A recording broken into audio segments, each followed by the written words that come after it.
भूत बुलाना पड़ गया भारी। ये घटना तब की है जब वो कॉलेज में एमएससी की पढ़ाई कर रही थी।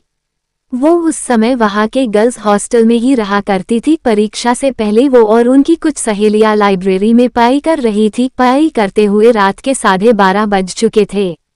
उस लाइब्रेरी में वो केवल 6 लड़कियां ही थी। लाइब्रेरी में सन्नाटा छाया हुआ था, सारा हॉस्टल एकदम शांत था। तभी उनमें से एक लड़की ने कहा कि बस यार, पढ़ पढ़ के बोर हो गए हैं, क्यों ना कोई खेल खेले जिससे दिमाग भी फ्रेश हो जाएगा और नींद भी आ जाएगी।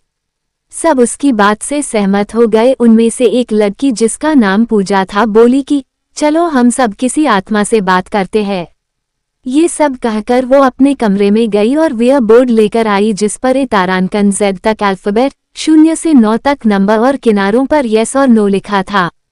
पूजा ने बोर्ड के चारों किनारों पर 4 मोमबत्तियां जलाई और फिर लाइब्रेरी की सारी लाइट बंद कर दी। फिर उसने सिक्का बोर्ड के बीच में रख दिया।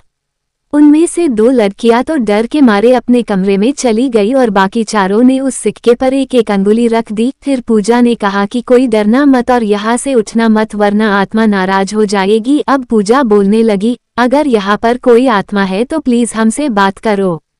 लाइब्रेरी में अजीब सा सन्नाटा और अंधेरा छाया हुआ था। अचानक लाइब्रेरी में कहीं से कुछ आवाज आई। उन्होंने सोचा शायद कोई किताब गिरी होगी। उसी समय सिक्का हिला और जसमीत दीदी ने पूछा, क्या यहाँ पर कोई आत्मा है? तभी छत पर लगा बंद पंखा जोर से हिलने लगा। सभी लड़कियां डर गई, लेकिन पूजा ने कहा कि कोई भी लड़की अकेली मत भागना, ऐसा करने से आत्मा उसे नुकसान पहुंचा सकती है। उसके बाद पूजा ने ऊपर देखते हुए कहा कि अगर कोई आत्मा यहाँ है तो हमसे बात करे। कुछ देर तक सन्नाटा रहा और अचानक सारी मोमबत्तियां बुझ गई और लाइब्रेरी से कदमों की ठक ठक की आवाज आने लगी। सभी लड़कियां डर के मारे भाग गई, लेकिन जसमीत दीदी पीछे रह गई और उनसे दरवाजा नहीं खुल रहा था।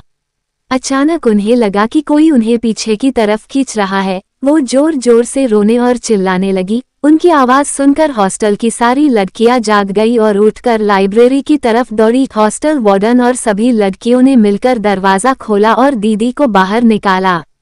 इस घटना के बाद उन्हें आज तक लाइब्रेरी के डरावने सपने आते हैं और वो आज तक उस घटना को नहीं भूली। तो दोस्तों, मेरी दीदी के अनुभव को देखकर मुझे ये लगा कि कभी भी किसी आत्मा या प्रेत को परेशान नहीं करना चाहिए।